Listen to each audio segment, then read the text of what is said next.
Hello, welcome to my workshop. Today I want to talk about assembling the Frustrationless Flyer kite kit from Great Winds Kite Company in Seattle, Washington.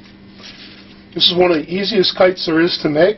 It's a wonderful kit to do with kids of all ages at events of all types. I wanted to show you right from the start what to expect when you get one of these bundles of kits. Now, we buy ours in 20 packs because that's the most economical way to buy them. So again, we buy ours in 20 packs because that's the most economical way to buy them. Just going to grab the sails, because the sails are wrapped up around everything, and that's sail as in sail on a sailboat. That's what we call the soft part of the kite, and that's what they will refer to it as in the instructions. They will call that the sail. So I'm going to go ahead and turn this sideways so you can see things as they come out. So just unwrap the sail, and we have all our units of flying string. So there are 5 bundles of 4. There's a packet that has labels and dowels. We will put that aside and not open it until we need it. Get the rest of our flying string out of the way. And what I wanted you to see, this is what I really wanted you to see, is how the bridles come for you. The other thing in the pack are 40 sticks for 20 kites and instructions. One set of instructions for 20 kites. Okay, so what I really wanted you to see right now was the bridles, since bridles and string seem to confuse an awful lot of people. So this is exactly how they will come out of your pack. You notice they're tied in a knot. This is not a hard thing to do. We grab the bent part, the loop part, and we just pull that out of the knot.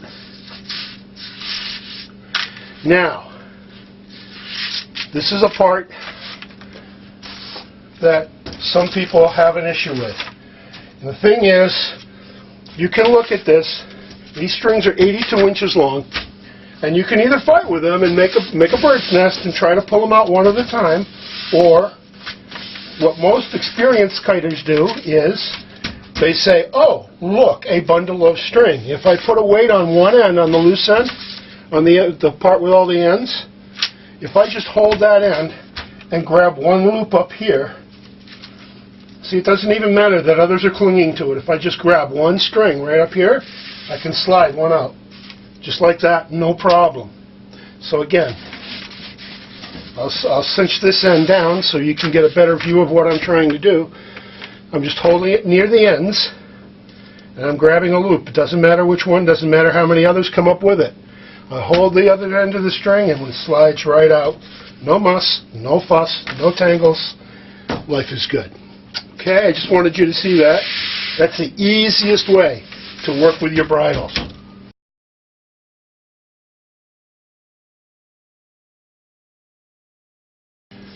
Okay, so the good news is these kites come with great instructions. The bad news is whether you get 10 kits or 20 kits, you only get one set of instructions. So we're going to refer to these as we make the kite. And the first instruction is lay the sail flat. We did that so that the bottom is closest to you with the ID stamp, which is this little block down here, toward you. So this is what you want to see when you make the kite. Okay? There's your ID stamp on the bottom toward you. Insert each dowel through the holes. Now, you have 2 sticks that they're calling dowels. These are 1/8 by 22 inch fiberglass sticks.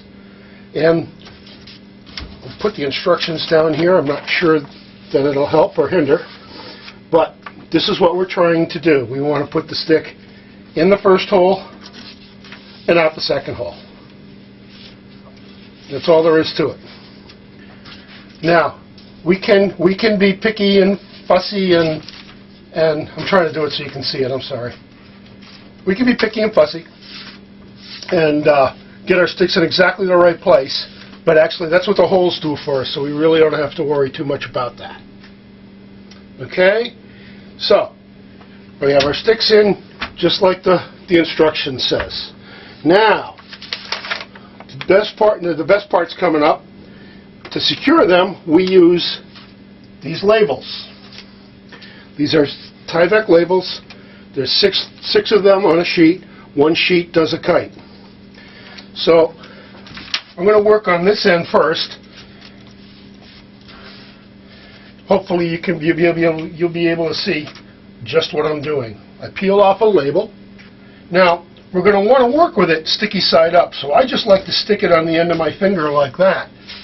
It makes it real easy to move it around anywhere I want it. And where I want it is I want it half in and half out. So I want the kite to come halfway down the label, and I want it, the point of that kite, the point that's right there, the corner, I want that to be halfway left and right, halfway up and down. So said another way, you want it in the center of the label. So half in, half out, halfway across, there's my label. You notice I don't care where the stick is, all right, because that stick's going to get in my way. For now, all I want is where the label goes. I want the label to be in the best possible position. Once the label is set, then I bring my stick down, put it right in the corner of the kite, and then I fold my label up and over. Now, again, I'm just going to kind of hold the stick so you can see what I'm doing. I don't want my hand in the way, but I'm just folding over the end of the label. Not terribly complicated. Same thing on this side. Now we do it again over here. I'm ignoring my stick. I don't care where the stick is. I'd just as soon have it out of my way.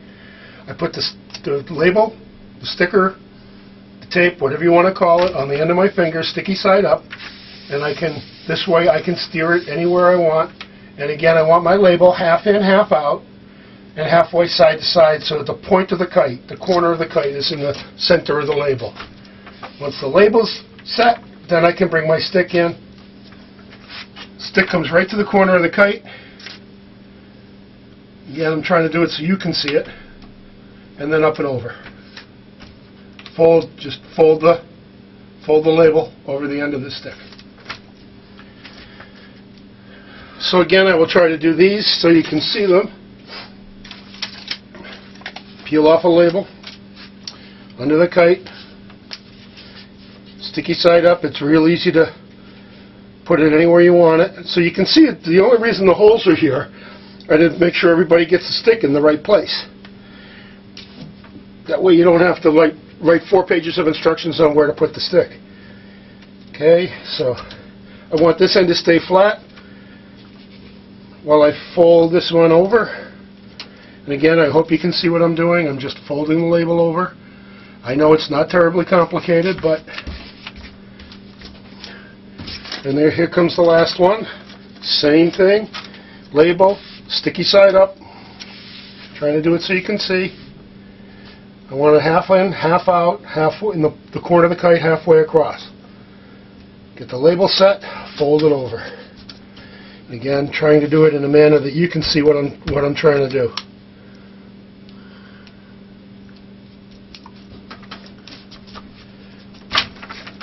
Okay, you really do want to pat these things down good. Okay, so then, step 3, that was step 3, I lied. So the next step is to put the reinforcements on for the bridle. Now, these 2 little dowels, they call them tiny sticks, right? Tiny dowels, all right, they call them a tiny dowel. So they tell you to lay the tiny dowel across the label. What are they calling the label? Middle of a piece of tape. Okay, they're calling these a piece of tape. Don't tell anybody they're actually Tyvek labels, but we put a tiny dowel across the piece of tape, somewhat in the middle, as close to the middle as our eyeball could get it. And now I want to put that dowel right up against this edge of the kite. while I'm doing this, I want you to notice that this point where we're tying the string on, it's closer to one end of the kite than it is to the other. Okay, so this is the kite that'll go up and into the wind. This is the part of the kite that'll be closest to the ground. Notice I avoided the term top and bottom, because that's all relative. Alright, so I slid it in right to the edge of my kite, and then folded it over. Now I take my other dowel and my last piece of tape or label or whatever we're calling it. Try to do this in a manner that you can see. I put my stick somewhere pretty darn close to the middle of the. And I wish there's no good way to really let you see what I'm doing. Okay, but I'm trying to get it close to the middle. And over here there is a 1 inch long flat spot on the kite that this goes right up to. Okay, so I get my label in place and fold it over.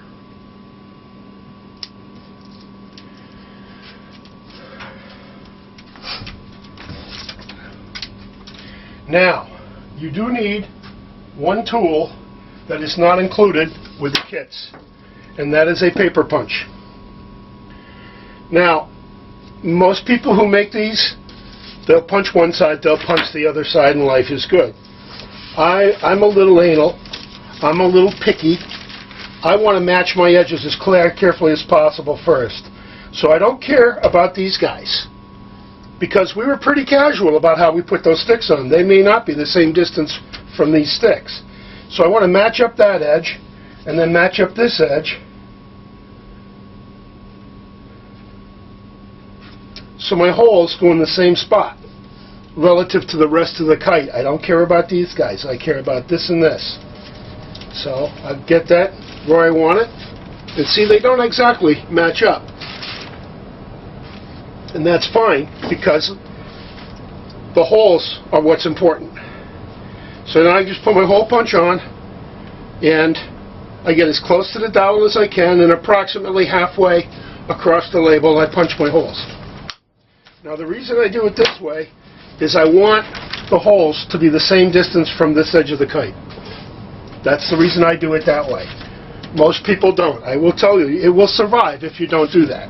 If you just aim for close to the dowel and halfway across, it would be close enough to work.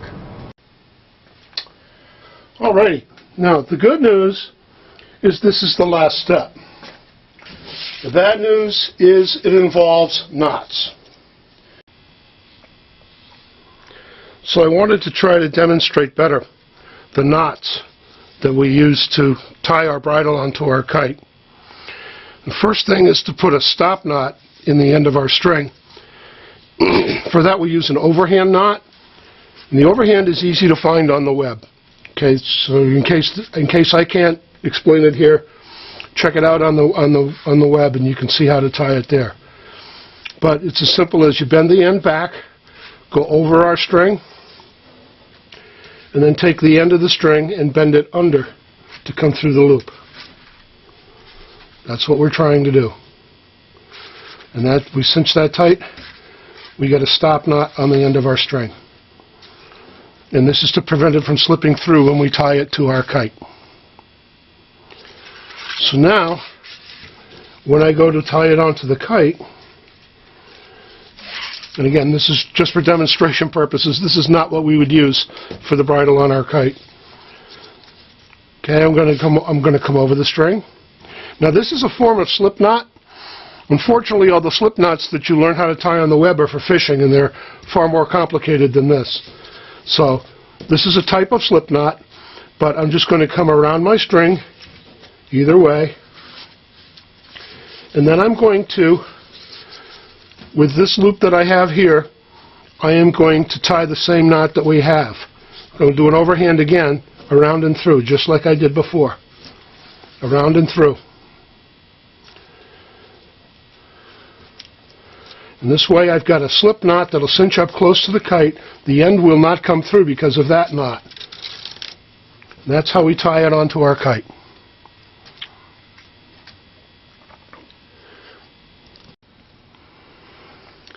Okay, so now let's try that again.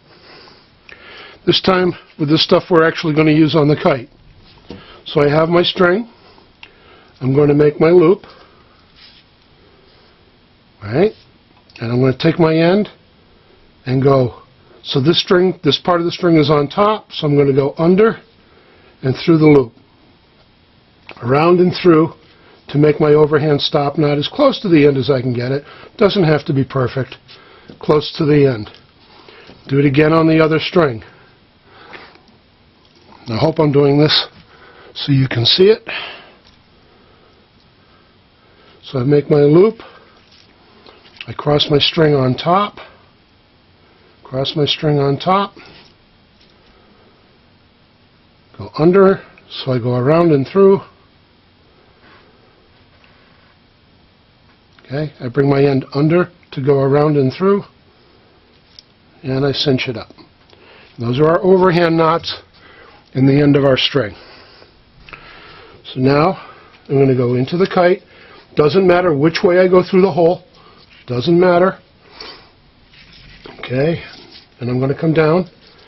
I'm going to go over my string. So at the end of my string, I'm going to go over my string. I'm going to come back under. I don't care which side. It doesn't matter to me. I'm going to go away so maybe you can see what I'm doing better. Okay. Now, I'm going to take this end and I'm going to tie an overhand knot around that. So I'm going to go over it. I'm going to come back to make my loop. Right? And go around and through. This is the same thing we did with the blue string. Okay? And this way we get a slip knot. It goes right up to the end of our kite and doesn't pull through.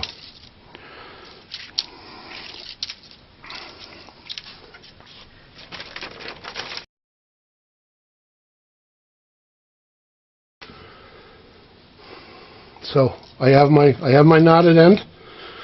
I'm going to go through the kite. Doesn't matter which way. I'm going to come back out of the kite.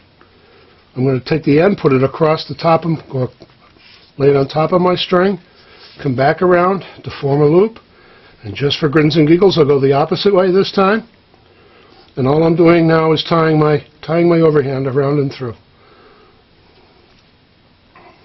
Okay.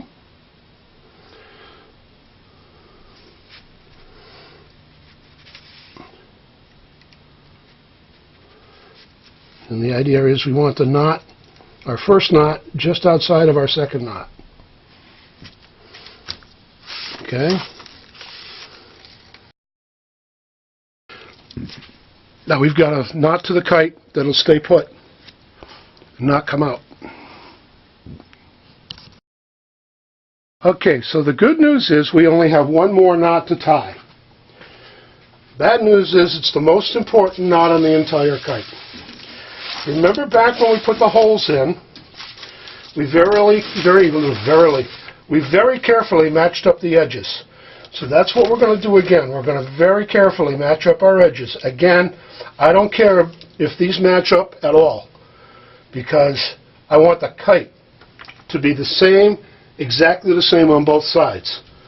Okay, if you're keeping score at home, you want it to be bilaterally symmetrical. Said another way, whatever you messed up on one side of the kite, mess up exactly the same way on the other. Okay, so I'm matching my edges. I'm going to slide it towards you. I got my edges matched. And the reason I'm sliding it towards you is because I want to stretch out this way. I want you to see that I'm going out to the end of my string and finding the exact center of the string when my edges are matched on the kite.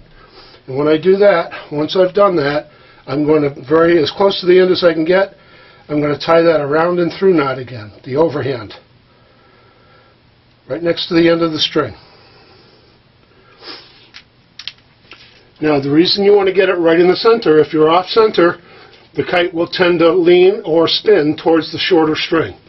So we really want to get that right in the center of that string.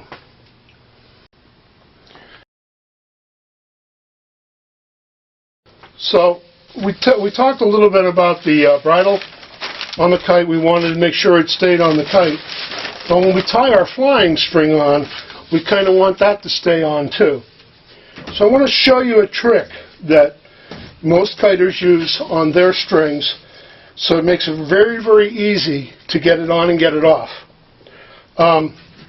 You know, a lot of people take and they use a fishing swivel on the end of their flying string to make it easy to put the string on and take the string off. There's two problems. A, it adds weight, and B, one that's about to fail looks just as good as a brand new one. So it's kind of a mission critical item, and if it breaks, it's just wave goodbye to the kite. So most kite flyers avoid using fishing swivels on the end of their flying string. So here's what we do, and I'll show you with the fat stuff first, and then I'll show you with our flying string afterwards. So here, I'm just making a loop in my string, the end of my flying string, and I'm going to tie the overhand knot that we are all experts in now, right? So I'm just doing the around and through to make an overhand loop. And this is what I will do in the end of my flying string. And then, just because my fingernails aren't the best in the world, I want it to be easy to get off. So I'm going to tie another little loop right here in the very end of it. So all I've done is tie a big loop and a little loop. That's all I've done. Now, the knot that I'm about to show you is called a lark's head. Lark, like the bird, L-A-R-K, lark's head. And it's on Grog's knot site, but he ties it differently than we do. What I want you to see is you come through it with any two fingers, all you want to do is grab the string and pull it through so you get this big slip knot. And that's all you care about, is that big slip knot. Now, to avoid confusing yourself, after a while you won't even think about it, but to avoid confusion for now, make sure your knot goes through. Now, remember we had a knot on the end of our kite string, on the end of our bridle? I put another knot just like it in our fat string. I want to take my slip knot now and slide it over that knot on my kite. And there it is. That'll fly all day long, no problem. And when you see like big kites flying out there, this is the same knot that we use. And the beauty of this knot, remember I said I put this one in so I put this extra little loop in so I could get it off easier?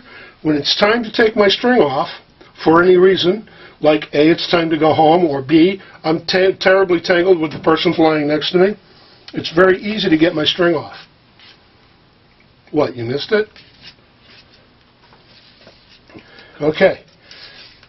So, here's the end of my flying string. I have a big loop and a little loop.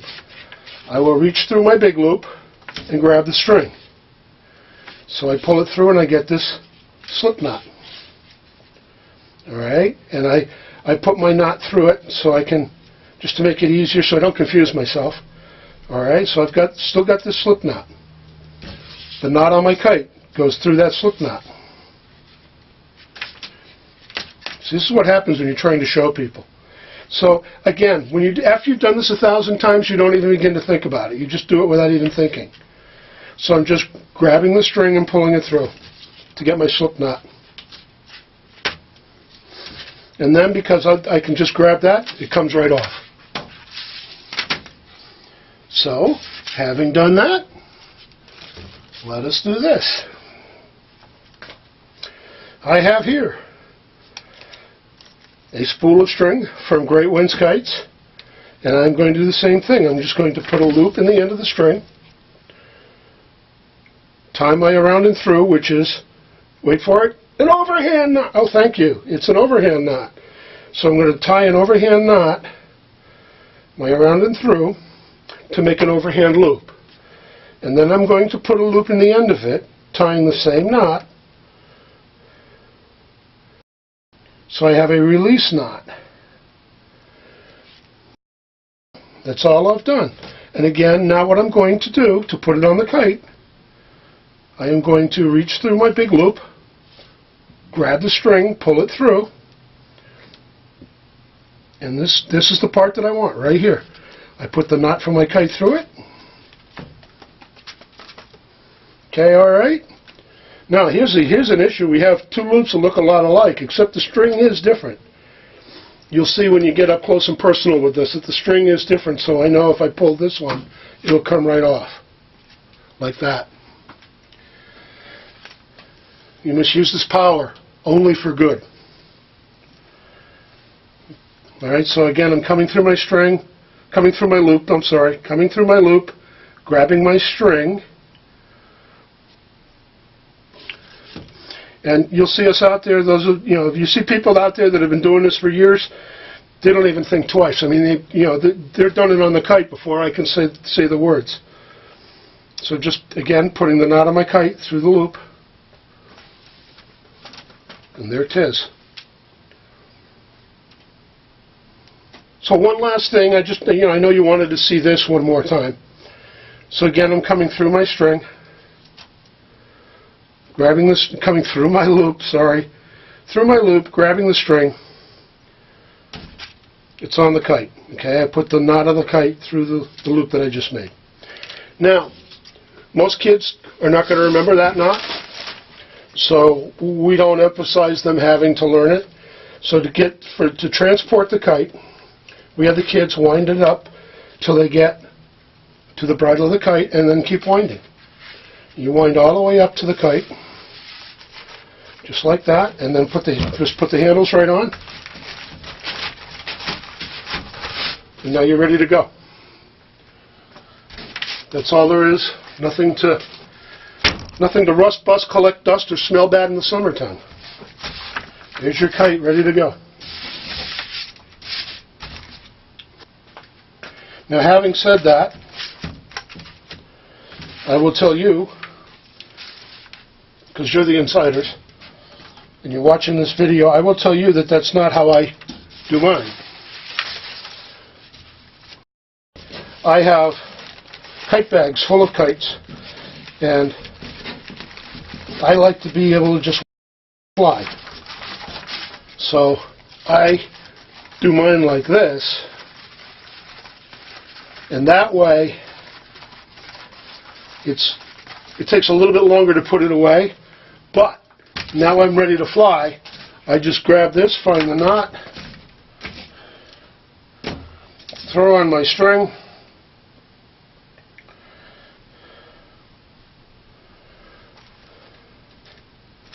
and wait for it. It's hard, it's on the table now, but if I was just standing in the field, I would just drop the kite, and it opens right out, and it flies. And with any luck, we'll have a demonstration of that at some point. Thanks for watching.